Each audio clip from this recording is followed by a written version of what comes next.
नमस्कार, आप देख रहे हैं दर्श न्यूज। मैं हूं आपके साथ रितेश शर्मा। रुपौली विधानसभा सीट पर उपचुनाव 10 जुलाई को होना है और इसको लेकर एक बार फिर चुनावी मैदान में जनता दल यूनाइटेड और राजद आमने सामने है। जनता दल यूनाइटेड ने रुपौली सीट से कलाधर मंडल को अपना उम्मीदवार बनाया है, जबकि आरजेडी ने एक बार फिर बीमा भारती पर भरोसा जताते हुए राजद उम्मीदवार बनाया है।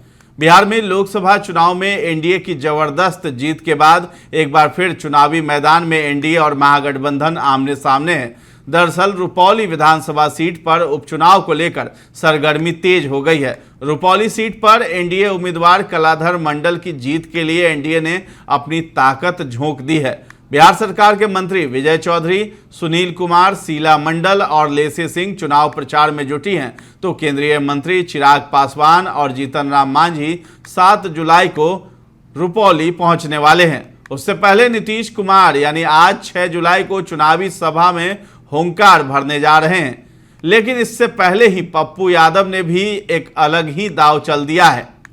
पप्पू यादव ने नीट, बिहार में लगातार गिर रहे पुल और रुपौली विधानसभा उपचुनाव को लेकर के दिल की बात की है। पूर्णिया सांसद पप्पू यादव ने अपने मन की बात के दरमियान उन्होंने नीट पेपर लीक के मामले में कहा, बिहार राज्य में अवैध बालू खनन में धांधली के बारे में भी कहा है, पूर्णिया के डॉक्टरों के बारे में भी कहा है, बिहार में पढ़ रहे गरीब एवं मध्यम वर्गीय मेधावी छात्रों के बारे में भी कहा और खासकर रुपौली विधानसभा क्षेत्र में होने वाले उपचुनाव के बारे में बहुत कुछ कहा है। पप्पू यादव ने रुपौली को चारागाह बनने से बचाने की बात की है और पप्पू यादव ने यह भी सवाल किया है कि कौन अखाड़ा बना रहा है रुपौली को। पप्पू यादव ने अपने हाथ भी जोड़ लिए हैं और कहा है कि पीठ में खंजर घोंपने वालों को नहीं बख्शेंगे। रुपौली विधानसभा सीट पर उपचुनाव इसलिए हो रहे हैं क्योंकि लोकसभा चुनाव से पहले तक इस सीट पर जनता दल यूनाइटेड से बीमा भारती विधायक थी, लेकिन लोकसभा चुनाव में उन्हें आरजेडी से टिकट मिल गया। उन्होंने पूर्णिया लोकसभा सीट से चुनाव लड़ा था, इसे लेकर उन्होंने रुपौली सीट से विधायक के तौर पर इस्तीफा दे दिया था। अब रुपौली में त्रिकोणीय मुकाबला देखा जा रहा है क्योंकि एक तरफ बीमा भारती हैं, दूसरी तरफ कलाधर मंडल हैं और एक तरफ निर्दलीय शंकर सिंह है। तो पप्पू यादव ने हालांकि खुल करके किसी का समर्थन नहीं किया है, लेकिन यह आह्वान कर दिया है कि पूर्णिया को चारागाह नहीं बनाएं और पूर्णिया को फिर से बर्बाद करने की कोशिश न करें और मुझ पर भरोसा जताएं कि यहाँ नेशनल हाईवे भी बनवाएंगे, रेल भी लाएंगे और बहुत कुछ यहाँ कार्य हम करेंगे। तो क्या कुछ कहते हुए पप्पू यादव नजर आ रहे हैं, आप भी सुनिए। अंतिम रुपौली विधानसभा में हाथ जोड़कर विनम्रती करूंगा, बिहार के तमाम क्रिमिनल रुपौली गए हुए हैं, तमाम गुंडे, तमाम क्रिमिनल, वो लोग जो लोग अपने यहां हिस्ट्री सीटर हैं, आप जो देख रहे हैं दिख रहा है। मैं खास तौर पर एक एक मुसलमान भाइयों से आग्रह करूंगा, हाथ जोड़कर पैर पकड़ता हूं, प्लीज, और अत्यंत पिछड़ी जातियों से, पिछड़े से, कि भैया रुपौली को चारागाह बनने से बचाएं। पूर्णिया एको हम द्वितीय नास्ती, एक ही काफी है। पूर्णिया हर डाल पर उल्लू बैठा, अंजामे गुलिस्ता क्या होगा। जब एक ही उल्लू बर्बाद कर दिया है पूर्णिया को, तो और आप कितना उल्लू बैठाना चाहते हैं। मेरा आग्रह है आपसे, मैं किसी का नाम नहीं लूंगा, लेकिन जिस तरीके से जो लोग रुपौली को अखाड़ा बना रहे हैं और जो ऐसे लोग, मैं फिर आग्रह बार बार कर रहा हूं, भीमा जी हो या जदयू हो, मेरा अब दो लोगों के बीच लड़ाई है और मैं अपनी जनता को भगवान मानता हूं और भगवान को मैं अनुग्रही आग्रह करूंगा पैर पकड़ के कि आप 9 महीने के लिए, 6 महीने के लिए, 9 महीने के लिए चुनाव है, इस पर अपने स्वतंत्र विचार को मत खोइएगा, भावना में मत बहिएगा। जब बिहार का विकास 40 सालों में नहीं हुआ, रुपौली का पुले मैं बनाऊंगा, रुपौली को मैं शरीर बेच के रुपौली को नंबर 1 करूंगा। आपको भरोसा है पप्पू पर? रखिए। एनएच क्रॉस करेगा, रेल भी क्रॉस करेगा। जो लोग हमारे पीठ में खंजर भोग रहे हैं, जिंदगी मेरी जब तक रहेगी तब तक वैसे लोग मेरे दरवाजे पर नहीं आ पाएंगे। जिन लोगों ने विश्वासघात किया है, मेरे लिए नहीं, मेरे लिए कोई दिक्कत नहीं है, जनता काफी है। लेकिन जो ईमान के साथ विश्वासघात करता है, पैसा उसका धर्म बन जाता है। कभी पप्पू, कभी कोई। आप सोचिए, जब पूर्णिया में कोई सांसद लड़ता है तो सब लोग एक हो जाते हैं। जब पूर्णिया में कोई और लड़ता है आरजेडी से तो वो एक हो जाते हैं। पूर्णिया में कोई बनमनखी से कोई लड़ता है तो वहां एक हो जाते हैं। रुपौली में कोई लड़ता है वहां एक हो जाते हैं। धमधा में कोई लड़ता है, एक हो जाते हैं। लेकिन यह चरित्र समाज के गरीब, मुसलमान, यादव, माइनॉरिटी, अत्यंत पिछड़े का नहीं है। चाहे अत्यंत पिछड़ा जाति नीतीश को नेता माना तो वहां जो जब हुआ वहीं दिया। लालू यादव जी को जब तक दलित और नेता माना वहीं दिया। मैं जानता हूं कि मुसहर समाज का अधिक वोट एमपी में है, नीतीश कुमार जी को माला। मैं धन्यवाद देना चाहूंगा मुसहर समाज के लोगों को। आप उनको नेता मानते हैं, हम आपके विश्वास को नहीं ले पाए, आपने हमें वोट नहीं दिया। मात्र 20%, 10% ही वोट हमें मिली। मैं जानता हूं आदिवासी समाज, राम के 90-95% वोट पप्पू यादव को मिले।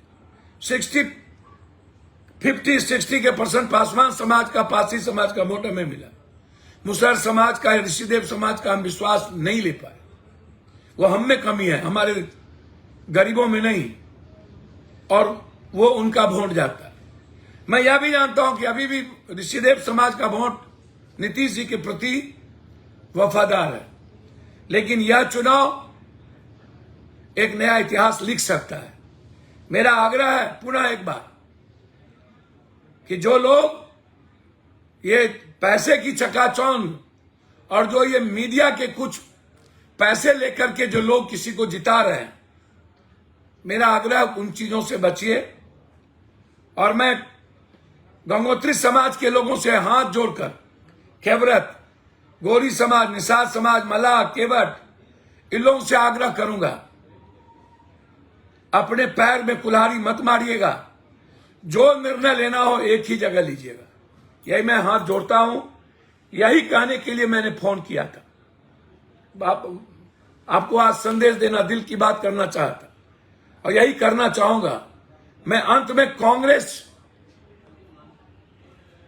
जिस विश्वास के साथ, जिस दल के साथ खड़ा है, पप्पू यादव का पूरा समर्थन, पप्पू यादव का पूरा भावना उस दल के उम्मीदवार के प्रति, और मेरे नेता जो भी मुखिया, सरपंच, एक्स मुखिया, वर्तमान मुखिया, जो भी लोग हैं हमारे साथ, यदि 100 लोग हैं तो वह 100 लोग ईमानदारी के साथ कांग्रेस के साथ खड़े होंगे।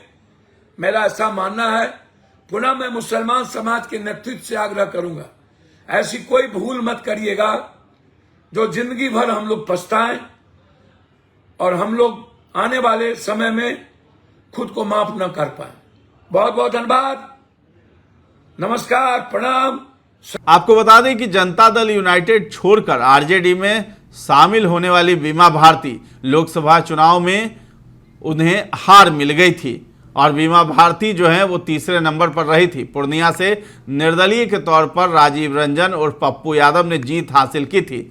दिलचस्प बात यह है कि रुपौली उपचुनाव में माना जा रहा था कि जनता दल यूनाइटेड और राजद की लड़ाई में पप्पू यादव भी अपना उम्मीदवार खड़ा कर सकते हैं, लेकिन कुछ दिन पहले बीमा भारती ने पप्पू यादव से उनके आवास पर जाकर मुलाकात की थी और उनका समर्थन मांगा था। इसके बाद अब रुपौली सीट पर सियासी समीकरण बदल गया। जनता दल यूनाइटेड इस सीट पर एक बार फिर जीत हासिल करने के लिए पूरी ताकत लगा चुकी है और जदयू कोटे के सभी मंत्री लगातार रुपौली में प्रचार प्रसार कर रहे हैं। बता दें कि रुपौली विधानसभा क्षेत्र में सबसे ज्यादा आबादी गंगोता समाज की है। इसी समाज से बीमा भारती और जदयू प्रत्याशी कलाधर मंडल दोनों आते हैं। आपको बता दें कि कुछ दिनों पहले पप्पू यादव ने नीतीश कुमार की तारीफ भी की थी।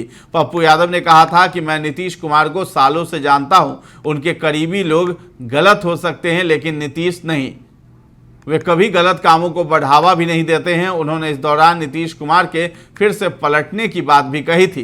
पप्पू यादव ने नीतीश की तारीफ आखिर क्यों की, इसकी भी वजह हम लोग आपको बताते हैं। पप्पू यादव की नीतीश की तारीफ को तत्कालीन तौर पर रुपौली उपचुनाव से ही जोड़कर देखा जा रहा है। पप्पू यादव ने कांग्रेस से इस सीट पर उम्मीदवार उतारने की मांग की थी, लेकिन कांग्रेस ने आरजेडी के सामने सरेंडर कर दिया। इसके बाद पप्पू के सामने किसी निर्दलीय को समर्थन करने का ऑप्शन था, लेकिन जानकार बताते हैं कि इसमें 2 रिस्क था। रुपौली सीट पर कुल 11 उम्मीदवार मैदान में हैं, जिसमें से 5 निर्दलीय और 6 पार्टी के सिंबल पर चुनाव लड़ रहे हैं। पप्पू अगर खुलकर किसी को समर्थन देते तो उनके लिए ये नाक की लड़ाई हो जाती। पप्पू ने इससे बचने के लिए यहां साइलेंट रहने की रणनीति अपनाई। नीतीश कुमार का समर्थन करके पप्पू ने इशारों ही इशारों में अपने समर्थकों को संदेश दे दिया है। रुपौली में नीतीश के उम्मीदवार कलाधर मंडल काफी मजबूत स्थिति में है। कलाधर पिछली बार निर्दलीय लड़कर करीब 7,000 वोट लाए थे। लोकसभा चुनाव के दौरान रुपौली विधानसभा में जेडीयू के संतोष कुशवाहा को करीब 97,000, पप्पू यादव को करीब 77,000 और बीमा भारती को करीब 10,000 वोट मिले थे। ऐसे में अगर कलाधर जीतते हैं तो एक तीर से 2 निशाने लग जाएंगे। इसके अलावा पप्पू यादव के इस बयान पर कांग्रेस पर प्रेशर बनाने के रूप में भी देखा जा रहा है। पप्पू यादव की चाहत है कि कांग्रेस आरजेडी के साए से बाहर निकलकर बिहार में खुद का विस्तार करे। पप्पू यादव इसकी खोलकर वकालत भी कर चुके हैं। बिहार में आखिरी बार 2010 में कांग्रेस अकेले मैदान में उतरी थी। पप्पू यादव निर्दलीय चुनाव जीते हैं। राज्य में भी जेडीयू की सरकार है और केंद्र की सत्ता पर भी उसका दबदबा है। पप्पू यादव नीतीश को साध कर नया रास्ता भी बनाना चाहते हैं। पप्पू के जेडीयू में जाने की चर्चा पहले भी लग चुकी है। तो फिलहाल जो है पप्पू यादव रुपौली को लेकर साइलेंट हैं, लेकिन उन्होंने आगाह कर दिया है कि इसे चारागाह नहीं बनाएं और साथ ही साथ उन्होंने कहा है कि पीठ में जिन्होंने हमारे खंजर घोंपा है उन पर भी हम कार्रवाई करेंगे और पूर्णिया को नंबर 1 बनाने की भी बात कह रहे हैं और कहें कि मुझ पर भरोसा जताएं पूर्णिया वासी। तो फिलहाल इस खबर में इतना ही है। आपका क्या कहना है इस वीडियो पर, यह सब हमें कमेंट सेक्शन में जा करके जरूर बताएं और हमारे चैनल को अब तक सब्सक्राइब नहीं किया है तो जरूर कर लें। धन्यवाद।